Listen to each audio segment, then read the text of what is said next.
কটা কথা বলছি? 7টা ফরজ। 7টা কি? এই 7টা যদি আদায় করি আমরা পবিত্র হইতে পারবো ইনশাআল্লাহ, পবিত্র হয়ে যাব। আর নামাজের নিয়ম কারণ আমরা যেহেতু মাদ্রাসায় পড়তেছি এবং পড়াইতেছি, আমরা তো নিয়ম কারণ জানি। যারা জানে না তাদেরকে আমরা শিখাবো ইনশাআল্লাহ। আমাদের টার্গেট হলো আমরা শিখলে আমরা অপরদেরকে কি করব? শিখাবো। কিভাবে? আমি কোরআনের আয়াত একটা তেলাওয়াত করছি, কুল হাল ইয়াস্তাবিল লাযিনা ইয়ালামুনা ওয়াল লাযিনা লা ইয়ালামুন। আল্লাহ বলেন নবীকে, হে নবী আপনি বলুন যারা জানে এবং যারা জানে না তারা কি সমান? বলে না, তারা কখনো সমান হতে পারে না। বলো তো যারা জানে আর যারা জানে না এরা কি সমান? যারা নামাজ পড়তে পারে না আর যারা ভালোভাবে পড়তে পারে এরা কি সমান? যারা কোরআন والسلام على عباده الذين اصطفى أما بعد فأعوذ بالله من الشيطان الرجيم بسم الله الرحمن الرحيم قل هل يستوي الذين يعلمون والذين لا يعلمون إنما يتذكر أولو الألباب وقال رسول الله صلى الله عليه وسلم خيركم من تعلم القرآن وعلمه أو كما قال عليه الصلاة والسلام আমরা সবাই দুরূদ শরীফ পড়ি। আল্লাহুম্মা সাল্লি আলা মুহাম্মাদ কামা সাল্লাল্লাহু সাল্লাল্লাহু আলাইহি ওয়াসাল্লাম। সবার জন্য বলতেছি, আমার নিজের জন্য, ছাত্রদের জন্য, উস্তাদদের জন্য, যারা এখানে আছি সবার জন্য আমি বলতেছি, সর্ব অবস্থায় পাক পবিত্র থাকা। কি থাকা? যে জায়গায় পবিত্র আছে এই জায়গায় ইলম আছে। এই জায়গায় কি আছে? আর যে জায়গায় অপবিত্র এই জায়গায় ইলম প্রবেশ করে না। যেমন বাথরুমে গিয়ে কোরআন তেলাওয়াত করা যায়? হাদিস পড়া যায়? দোয়া করা যায়? কোনো কিছু না, কোনো কিছু করা যাবে না। অন্তত পক্ষে কথা বলাও নিষেধ বাথরুমে। কি বলা? এটা কি পবিত্র জায়গা? বাথরুম পবিত্র জায়গা? অপবিত্র জায়গা। তার জন্য কি কথা বলাও নিষেধ। কয়েকটা মারাত্মক সমস্যা হয় বাথরুমে কথা বললেও। তাহলে পবিত্র কিভাবে থাকবো? আমরা সর্বপ্রথম গোসল ঠিক করবো। কি ঠিক করবো? গোসল যদি ঠিক থাকে ওযু ঠিক থাকবো। ওযু ঠিক থাকলে সকল ইবাদত ঠিক থাকবে ইনশাআল্লাহ। 1 নাম্বার আমি বলি যে গোসল কিভাবে ঠিক রাখবো। গোসল করতে হলে 3টা ফরজ আদায় করতে হবে। কয়টা? সবাই বলি আমরা কয়টা?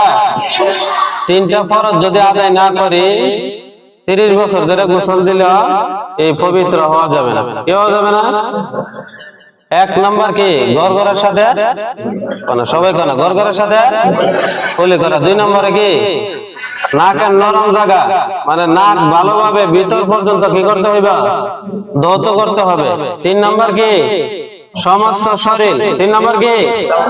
সমস্ত শরীর ভালোভাবে একটা পশম যেন শুকনা না থাকে। একটা পশম যদি শুকনা থাকে গোসল হবে না। তাহলে ভালোভাবে গোসল করা। তাহলে এই 3টা ফরজ আদায় করতে হবে। কয়টা? যদি গোসল ফরজ হয় অথবা গোসল করতে হয় 3টা ফরজ আদায় করব আমরা সবাই। আর যদি আমরা এই গোসলের আগে ওযু করতে পারি, কি করতে পারি? ওযু করতে পারি অথবা ফরজ করতে পারি, কিন্তু আগে ওযু করা সুন্নাত। আগে ওযু করা কি সুন্নাত। আবার যদি মনে করো যে 3টা ফরজ আদায় করে, কয়টা? 3টা ফরজ আদায় করে যে আমরা আর ওযু করব না, তাহলে এটা করা যাবে। এটা কি করা যাবে, কিন্তু আমরা 3টা ফরজ আদায় করতে হবে বাধ্যতামূলক। এখন আমরা আসি ওযুর দিকে। কিসে?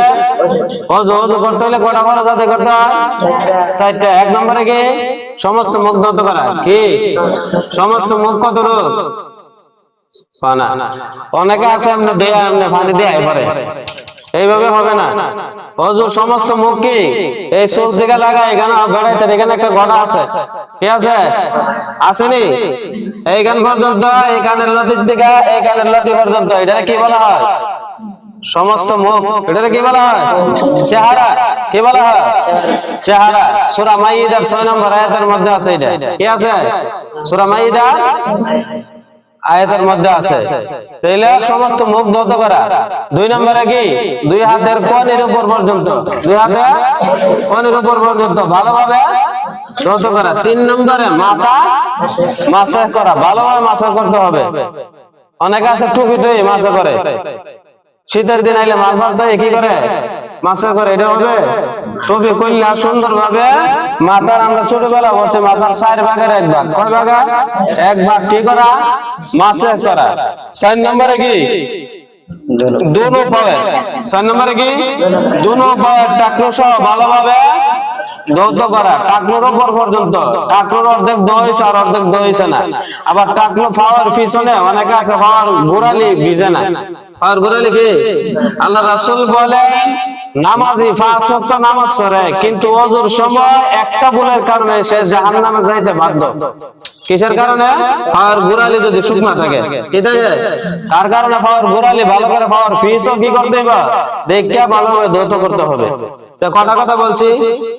7টা ফরজ। 7টা কি? এই 7টা যদি আদায় করি আমরা পবিত্র হইতে পারবো ইনশাআল্লাহ, পবিত্র হয়ে যাব। আর নামাজের নিয়ম কারণ আমরা যেহেতু মাদ্রাসায় পড়তেছি এবং পড়াইতেছি, আমরা তো নিয়ম কারণ জানি। যারা জানে না তাদেরকে আমরা শিখাবো ইনশাআল্লাহ। আমাদের টার্গেট হলো আমরা শিখলে আমরা অপরদেরকে কি করব? শিখাবো। কিভাবে? আমি কোরআনের আয়াত একটা তেলাওয়াত করছি, কুল হাল ইয়াস্তাবিল লাযিনা ইয়ালামুনা ওয়াল লাযিনা লা ইয়ালামুন। আল্লাহ বলেন নবীকে, হে নবী আপনি বলুন যারা জানে এবং যারা জানে না তারা কি সমান? বলে না, তারা কখনো সমান হতে পারে না। বলো তো যারা জানে আর যারা জানে না এরা কি সমান? যারা নামাজ পড়তে পারে না আর যারা ভালোভাবে পড়তে পারে এরা কি সমান?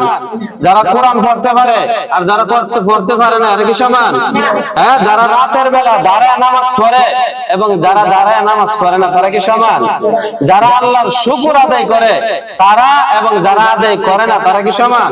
তারা কখনো সমান হতে পারে না। তারপরে আল্লাহ পাক রব্বুল আলামিন কোরআনের শেষ অংশে বলেন ওমা ইয়াযাক্কারু ইল্লা উলুল আলবাব, একমাত্র জ্ঞানীরা বুদ্ধিমানরাই উপদেশ গ্রহণ করে। কে উপদেশ গ্রহণ করে?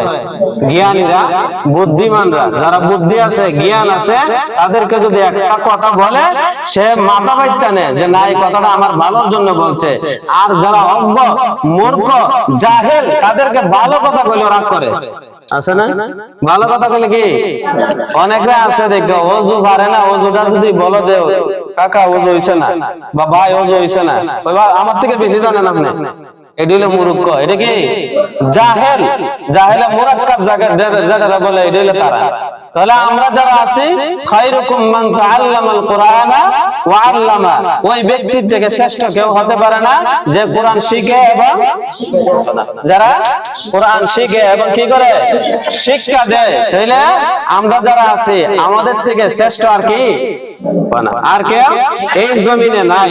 তাহলে আমরা আদব কায়দা, সালামে কালামে রাস্তার দিকে ডাইন পাশ দিয়া নিচের দিকে তাকায় হাঁটবো। কোন দিক দিয়ে? আর মানুষ দেখলে কি করবো? সালাম দিব।